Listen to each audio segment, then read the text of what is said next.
안녕하세요. 이번 영상과 다음 영상에서는 중학교 2학년 경우의 수와 확률에 대해서 알아보도록 하겠습니다. 중학교 과정에서 다루는 경우의 수와 확률은 고등학교 확률의 기초가 되는 부분으로 기본적인 연산인 덧셈과 곱셈의 뜻을 확장한 형태로 제시됩니다. 따라서 덧셈과 곱셈의 뜻을 정확하게 이해하고 있으면 경우의 수와 확률 부분이 어렵지 않게 다가올 것입니다. 이번 영상에서는 그 첫 단원인 경우의 수에 대해서 알아보도록 하겠습니다. 우선은 기본적인 개념이 되는 용어부터 잡고 가야겠죠. 경우의 수를 세기 위한 기본적인 요소가 되는 것이 바로 사건입니다. 사건은 동일한 조건에서 반복할 수 있는 실험이나 관찰에 의하여 나타나는 어떤 결과입니다. 여기서 동일한 조건에서 반복할 수 있다라는 말이 중요한데요. 절대로 반복할 수 없는 실험이나 관찰 등은 사건이 되지 않습니다. 따라서 교육과정에서는 일반적으로 반복할 수 있는 동전 던지기나 주사위 굴리기 등을 문제로 삼게 됩니다. 경우의 수는 이러한 사건이 일어나는 가짓수입니다. 예를 들어서 동전을 던지는 시행을 보겠습니다. 그러면 500원짜리 동전을 던지는 시행을 보았을 때 500이라는 숫자가 쓰여있는 뒷면이 나오는 경우가 있고 학의 그림이 그려져 있는 앞면이 나오는 경우가 있겠지요. 그래서 이런 한 개의 동전을 던졌을 때 뒷면이 나오는 경우, 이런 경우 사건이 하나 발생했다고 하고, 그리고 앞면이 나오는 경우, 이런 경우도 사건이 발생했다고 하여서 각각의 경우의 수가 1이 되게 됩니다. 그리고 한 개의 주사위를 던지는 시행을 했다고 해보겠습니다. 한 개의 주사위를 던질 때 이런 식으로 2 또는 4 또는 6의 짝수의 눈이 나오는 사건이 발생했다고 하겠습니다. 이런 경우는 경우의 수가 3가지가 되게 됩니다.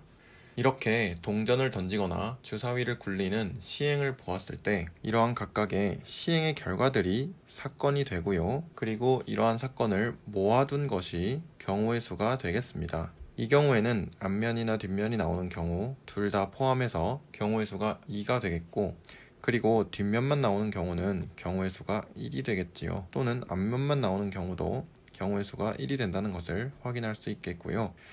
주사위의 경우는 짝수의 눈이 나오는 사건을 모두 모았을 때 이렇게 주사위를 나열을 할 수가 있고, 그에 대한 경우의 수가 3이 된다는 것을 볼 수 있겠습니다.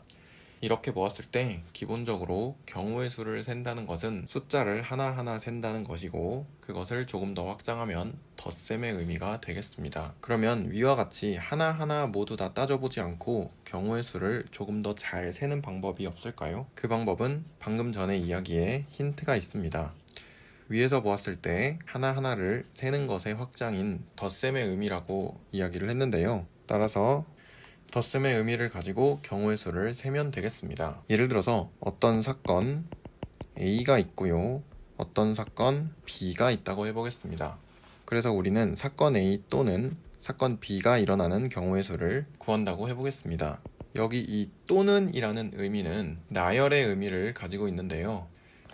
나열하는 것은 곧 나열된 것들을 센다라는 의미이고, 즉 덧셈의 의미를 가집니다. 그래서 사건 A 또는 사건 B의 경우의 수를 구하는 방법을 합의 법칙이라고 합니다. 두 사건 A, B가 동시에 일어나지 않을 때 사건 A가 일어나는 경우의 수를 M이라고 하고, 사건 B가 일어나는 경우의 수를 N이라고 하면 사건 A 또는 사건 B가 일어나는 경우의 수를 M 더하기 N이라고 할 수 있습니다. 예를 들어서 한 개의 주사위를 던질 때 3 이하 또는 4 초과인 눈이 나오는 경우의 수를 구하면, 첫 번째로 3 이하의 눈이 나오는 사건은 1, 2, 3의 3가지가 되겠고요. 두 번째로 4 초과의 눈이 나오는 경우는 5와 6의 2가지가 되겠죠.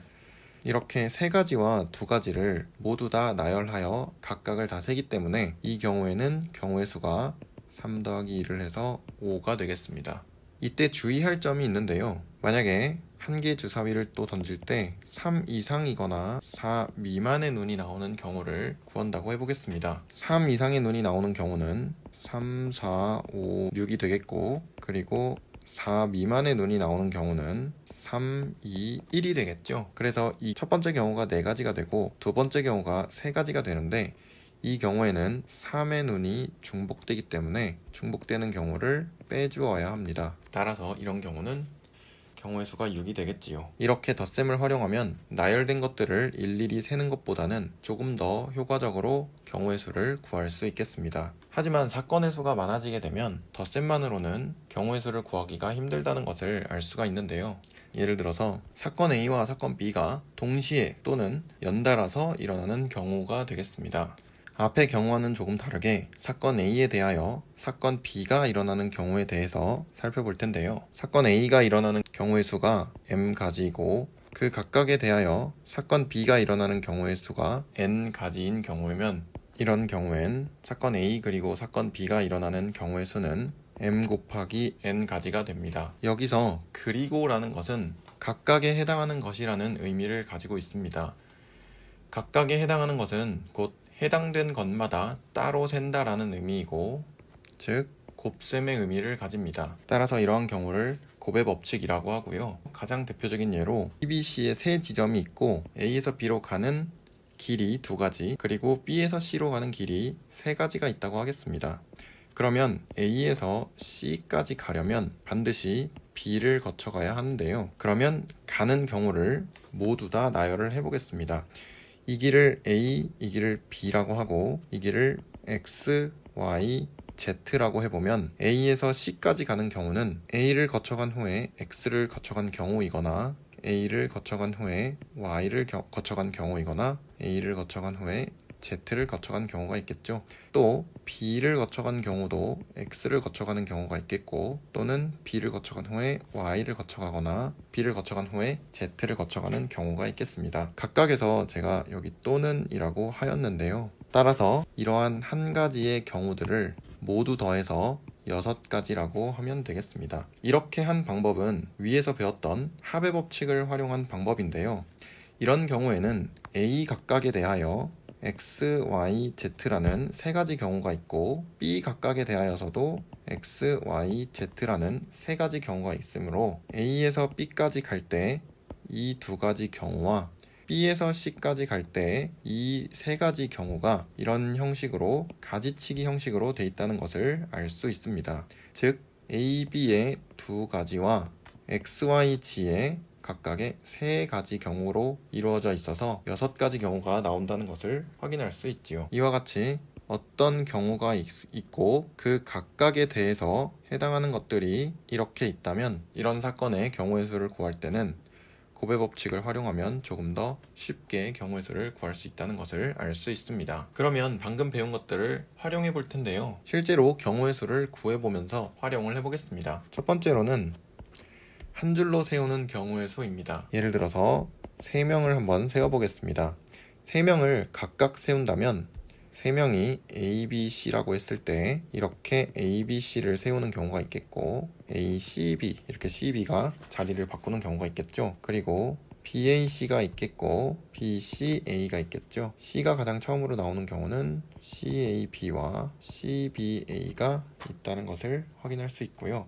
이런 식으로 6가지의 경우의 수가 있다는 것을 확인할 수 있습니다. 그러면 이것을 조금 더 체계적으로 세기 위해서, 그리고 숫자를 늘려도 그 경우의 수에 대한 규칙을 찾기 위해서 자리를 먼저 3개를 만들어 놓고 시작하겠습니다. 여기에 만약에 A가 온다면 이 자리나 이 자리에는 A가 올 수가 없겠죠. 따라서 A가 오는 경우에 대해서 이 자리에 B 또는 C가 올 수 있고, 따라서 이 자리에 올 수 있는 경우의 수는 2가지가 되겠습니다. 그러면 만약에 B가 왔다고 하면 앞에 2자리가 가득 찼으므로, 그리고 A, B를 모두 다 썼으므로 마지막 자리에는 C 하나밖에 올 수 없겠죠. 그래서 이 자리의 경우의 수가 1이 됩니다. 그런데 이 경우는 A를 고정시킨 경우이므로 A가 바뀔 수 있는 경우가 3가지 경우가 되겠죠. 그래서 경우의 수가 3 곱하기 2 곱하기 1을 하여 6이 되는 것입니다. 그러면 n명으로 확장이 되면 이렇게 다음과 같이 똑같이 자리를 마련해 두고요. 올 수 있는 사람의 수가 n명이므로 A1부터 AN까지의 사람이 온다고 해보겠습니다. 여기 있는 작은 숫자들은 또는 기호는 인덱스를 나타내는 것으로 그냥 번호라고 생각해 주시면 되겠습니다. 그럼 만약에 이 자리에 A1이 왔다고 해보면 그 다음 자리엔 A1을 제외한 나머지가 올 수 있겠죠. 그래서 A1에 대하여 N-1 가지의 경우가 올 수 있겠고요. 마찬가지로 A2가 왔다고 했을 땐 이 자리에는 A1과 A2가 온 것에 대하여 n-2 경우에 사람이 올 수가 있겠고, 마찬가지로 이렇게 쭉쭉쭉 나가서 이 자리에는 남는 사람이 2명일 거고 이 자리에도 남는 사람이 1명일 것이므로, 그래서 두 가지와 한 가지로 이렇게 자리를 채울 수 있다는 것을 알 수 있습니다. 그런데 아까와 마찬가지로 이 첫 자리는 A1 뿐만이 아니고 모두가 다 올 수 있는 자리이지요. 그래서 n가지 경우가 있겠고요. 따라서 n부터 1까지 순차적으로 하나씩 줄여나가면서 모든 숫자를 곱해준 것이 n명을 한 줄로 세우는 경우의 수가 되겠습니다. 그러면 두 번째로 n명 중에서 2명을 뽑아서 한 줄로 세우는 경우의 수를 구해볼 텐데요. 이번에도 마찬가지로 자리를 2개를 먼저 만들어 두고요. 이 자리에 A1이 온다고 하였을 때 이 자리에는 아무나 와도 상관이 없으므로 n-1가지가 있겠고, 마찬가지로 그에 해당하는 것에 대해서 이 자리가 n가지 경우의 수가 있을 수 있으므로 이 두 개를 곱해서 n 곱하기 n 빼기 1의 경우의 수가 나오게 되겠습니다. 그러면 이것을 3명, 4명 등등으로 확장할 수 있겠지요. 이렇게 확장하는 것은 여러분들이 스스로 한번 해보시길 바랍니다. 그런데 한 줄로 세우는 경우의 수 중에서 특별한 경우를 생각해 볼 수 있습니다. 이웃하여 한 줄로 세우는 경우가 그 특별한 경우 중에 하나가 되겠는데요. 여학생이 2명 있고 남학생이 이렇게 3명이 있다고 해보겠습니다. 이렇게 5명을 한 줄로 세울 때 여학생끼리는 이웃하여 서고 싶다고 하겠습니다. 그런 경우에는 이렇게 이웃하게 되는 학생 2명을 묶어서 하나의 덩어리로 보고요. 그러면 이렇게 덩어리가 4개가 생기게 되겠죠. 이 덩어리를 4개를 모두 다 나열을 한 후에 이 사이에서도 자리를 바꾸는 경우가 생길 수 있으므로 자리를 바꾸는 경우를 곱해주게 됩니다. 여기서 곱해주는 이유는 아까 이야기했듯이 각각에 대하여 자리를 바꾸는 경우가 2가지이므로, 즉 여학생 각각을 A1, A2라고 해보면 A1, A2와 B, C, D가 A2, A1 덩어리와 B, C, D를 나열한 것과는 다르게 되므로 A, B, C, D를 나열한 상태에서 A 안에 있는 자리를 바꿔주는 경우가 A, B, C, D를 나열한 것에 대해서 각각 2가지가 있기 때문입니다. 그래서 곱의 법칙을 적용하게 됩니다. 두 번째로는 특정한 사람의 자리를 고정하는 경우가 있을 수 있겠는데요. 예를 들어서 A, B, C, D 4사람을 한 줄로 세우는 경우의 수 중에서 B가 두 번째 자리에 와야 한다고 했을 때 자리를 만들어 보면 이렇게 4자리가 되는데요. 두 번째 자리에는 B가 항상 와야 되므로 B를 먼저 고정시켜 놓고, 그리고 나머지 3자리에 대해서 A, C, D를 배열을 하게 되므로 사실상 B가 없는 상태에서 A, C, D만 배열하는 것과 같은 상황이 됩니다. 따라서 A, C, D를 배열하는 경우의 수인 3 곱하기 2 곱하기 1 경우로, 즉 6가지 경우의 수가 나오게 되겠지요. 이렇게 고정된 사람의 경우에는 고정한 사람을 제외한 나머지를 배열하는 경우와 같게 되겠습니다. 세 번째로 자연수의 개수를 세는 경우가 있겠는데요. 기본적으로 제시되는 조건은 서로 다른 한 자리의 자연수가 각각 적힌 n장의 카드가 제시가 되게 됩니다. 이 경우에도 2가지 경우로 나눌 수가 있겠는데요. 카드 중에서 0을 포함하는 경우와 0을 포함하지 않는 경우로 2가지로 나뉘게 됩니다. 첫 번째로 0을 포함하지 않는 경우를 보겠습니다. 예를 들어서 1, 2, 3, 4를 각각 배열하여 서로 다른 자연수를 만드는 경우는 이 4가지를 그냥 배열만 하면 자연수가 나오겠죠. 따라서 배열하는 경우의 수인 4, 3, 2, 1을 곱한 24가지가 되고요. 두 번째로 0을 포함하는 경우를 보겠습니다. 예를 들어서 0, 1, 2, 3을 배열하여서 4자리 자연수를 만드는 경우를 볼 텐데요. 여기서 주의해야 될 점은 0이 포함되어 있으므로 자리를 이렇게 만들었을 때 이 자리에 0이 오게 되면 3자리 자연수가 되므로 이 자리에는 0이 오면 안 된다는 것입니다. 따라서 이 자리에 배열할 수 있는 경우의 수가 1, 2, 3의 3가지이고, 만약 여기에 1이 왔다고 한다면 나머지 3자리에는 모두 다 0이 올 수 있죠. 따라서 1을 제외한 나머지 3개가 올 수 있겠고, 여기는 2가지, 여기는 1가지가 올 수 있으므로 이 숫자들을 모두 다 곱하여서 18가지가 되겠습니다. 이렇게 0을 포함한 경우 가장 앞자리가 0이 되는 경우만 제외해 주시면 되겠습니다. 마지막으로 볼 예시는 대표를 뽑는 경우인데요. 이 경우도 두 가지로 나눌 수가 있습니다. 첫 번째로 뽑는 순서와 관계가 있는 경우인데요. 예를 들어서 5명의 학생들 중에 회장, 부회장을 각각 한 명씩 뽑는 경우를 생각을 해보겠습니다. 그러면 회장과 부회장은 자격이 다른 대표이므로 회장 자리와 부회장 자리를 각각 이렇게 마련을 해두면 아까와 같이 5명 중에서 2명을 뽑아서 배열하는 경우의 수와 같게 되므로 5 곱하기 4를 하여서 20가지가 되게 됩니다. 이걸 이렇게 생각하면 쉬운데요. 회장이 뽑히면 10만원을 주고 부회장이 뽑히면 1000원을 준다고 했을 때 누구라도 회장이 뽑히고 싶을 텐데요. 그래서 이렇게 자리값이 다르다라고 생각을 하고 앞에서 배웠던 한 줄로 세우는 경우의 수와 같은 형식으로 생각해 주시면 되겠습니다.